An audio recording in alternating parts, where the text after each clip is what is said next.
को कोई सुख दे ही नहीं सकता, वो चाहे किसी भी प्रकार की दरिद्रता हो।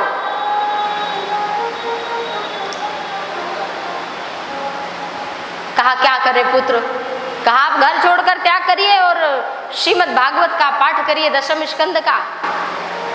धुंधकारी एक दिन आया, रात में बड़े दुखी हुए। आत्मदेव ब्राह्मण रात्रि में घर छोड़कर चले गए। दशम स्कंद श्रीमद् भागवत का पाठ करके भगवान के धाम को प्राप्त हुए। बोले भागवत भगवान की। और अब बाप तो है नहीं, इधर गोकर्ण जी चले गए तीर्थ यात्रा पर। माता है धुंधकारी और बेटा धुंधकारी और माता धुंधली, दोनों बच्चे घर में। अब तो डर कम हो गया, पिता का डर थोड़ा ज्यादा होता है। बच्चों का माता से लगाव थोड़ा देखो कम डरते हैं। अब तो और देर में आता। माँ भी मर गई, कुएं में गिरकर अंधी हो गई थी रो रो कर। अब कोई नहीं, अकेला घर में बचा। गोकर्ण तो तीर्थ यात्रा पर, माँ भी चल बसी। घर में लाकर धुंधकारी ने 5 वेश्याओं को रख लिया। और जब 5 वेश्याएं आ गईं, उन्हीं के लिए चोरी करता, उन्हीं के लिए झूठ बोलता। और शास्त्रों के अनुसार श्रोतम चक्षु स्पर्शनम रसनम घ्राणमेव च, ये 5 विषय ही हमें मार रहे हैं। कान चाहता है कि आजकल के युग का संगीत सुने, चाहता कि नहीं, उससे मन विचलित होता है। आंख चाहती है कोई इस तरह के उल जुलूल दृश्य देखे। श्रोतम चक्षु स्पर्शनम, हाथ चाहता है कि कोमल स्पर्श प्राप्त हो। श्रोतम चक्षु स्पर्शनम रसनम, और ये जीवा क्या चाहती है, कभी रसगुल्ला तो कभी रसमलाई तो कभी मालपुआ तो कभी पकौड़ी तो कभी ये तो कभी वो है कि नहीं। श्रोतम चक्षु स्पर्शनम रसनम, और नासिका चाहता क्या चाहती है, सुगंधी, कि अच्छी सुगंध हो, परफ्यूम हो। इन्हीं के लिए तो हम इन्हीं का मैनेजमेंट तो नहीं कर पा रहे हैं। कहाँ दुखी हैं हम, दुखी कहाँ हैं। हमें सब कुछ ज्यादा चाहिए, सब कुछ अधिक। हमें धन भी ज्यादा चाहिए, पैसा भी ज्यादा चाहिए, सुंदरता भी ज्यादा चाहिए, हर चीज, गाड़ी भी ज्यादा चाहिए, सब कुछ ज्यादा ज्यादा ज्यादा। और इसी के लिए दुखी है। दुख नहीं है, दुख तो ज्यादा के लिए है। ज्यादा करेंगे क्या, 50 कपड़े हो जाएंगे तो आप सोचिए, अगर एक दिन एक कपड़ा पहनेंगे तो 50वें दिन उसका नंबर आएगा। और जिसके पास 50 कपड़े होंगे ना, वो रखने से परेशान होगा, धोने से परेशान होगा, धुलाने से परेशान होगा। तो परेशानियां किसी भी तरह से कम होने वाली नहीं है। बोले वृंदावन बिहारी लाल की। और यही विषय हमें मार देते हैं। एक दिन की बात है, चोरी बहुत कर ली धुंधकारी ने। वेश्याओं ने सोचा इन्हें मार देना चाहिए। श्रीमद् भागवत में लिखा है, एक दिन धुंधकारी सोया था, 5 वेश्याओं ने रस्सी में बांध दिया एक साथ मिलकर, मंत्रणा करके। जब उसके प्राण नहीं निकल रहे थे तो एक लुकाठा जल रहा था, लकड़ी जल रही थी, उसी लकड़ी को धुंधकारी के मुंह में डालकर दबा करके मारा। इतनी कठोर मृत्यु। और यही विषय हम सभी को मार रहे हैं, यही तो अनुभव करना है। धुंधकारी भी मृत्यु को प्राप्त हो गया।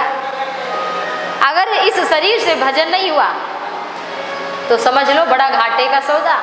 और संत जन गाते हैं,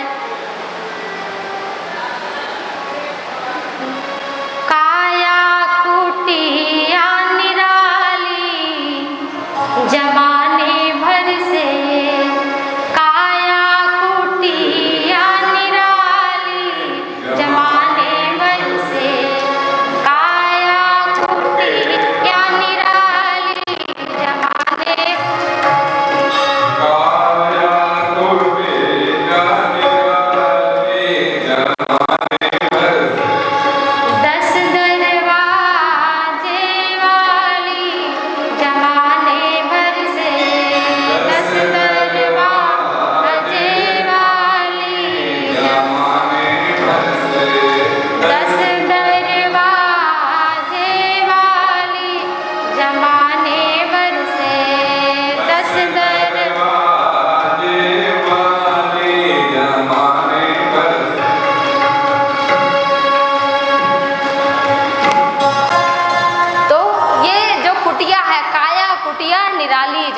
बरसे। हमें किस लिए मिली है कि हम क्षितिजल पावक गगन समीरा और पंच रचित अति अधम शरीरा।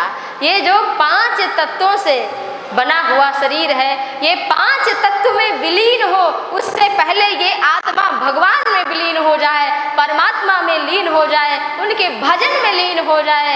इस शरीर से लीन होने से पहले, देहांत होने से पहले, इस शरीर का अंत होने से पहले इस आत्मा को, देखो परीक्षित ने क्या किया था, इस शरीर के नष्ट होने से पहले ही भागवत सुनकर कहाँ विलीन हो गए, भगवान में। तो इस शरीर के नष्ट होने से पहले इस आत्मा को, इस मन को भगवान में लगा लेना है। यही इस कथा का सार है। बोले श्री राधा कृष्ण भगवान की। आइए 2 मिनट प्रभु नाम स्मरण सिमरन श्रद्धा भक्ति भाव से, और उसके बाद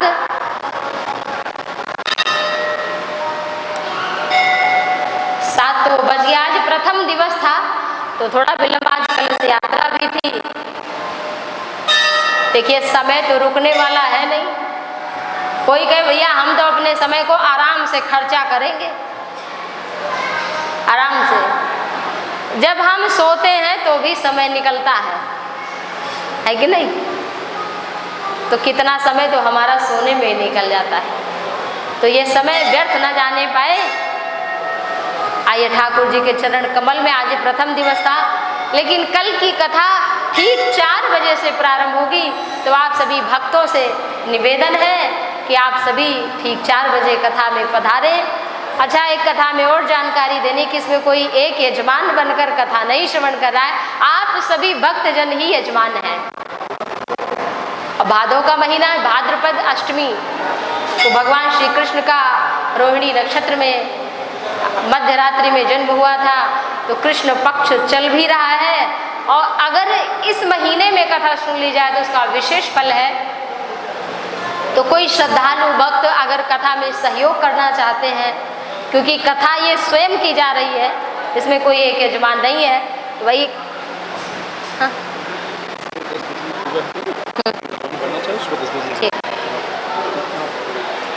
तो अगर कोई चाहता है कि यजमान बने, वो एक दिन का, जो भी आपकी श्रद्धा बने, भक्ति बने।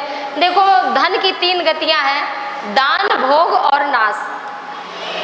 दान जो करते हैं तो उस लोक तक जाता है, हमारे आत्म कल्याण के लिए जाता है। यही सब छूटना है। तो एक दिन का यजमान बनने में कोई ये नहीं है, आप इतना संपन्न हर कोई है, थोड़ी कोशिश करे तो दान भोग करते हैं, वो यहाँ सुख मिलता है। और एक नाश लोग जमा करे रहते हैं, उसका नाश ही समझो, वो कहाँ हमारे उपयोग में आता है। तो इसलिए ये सौभाग्य से आप सभी को अवसर प्राप्त हुआ है। राधे राधे। आज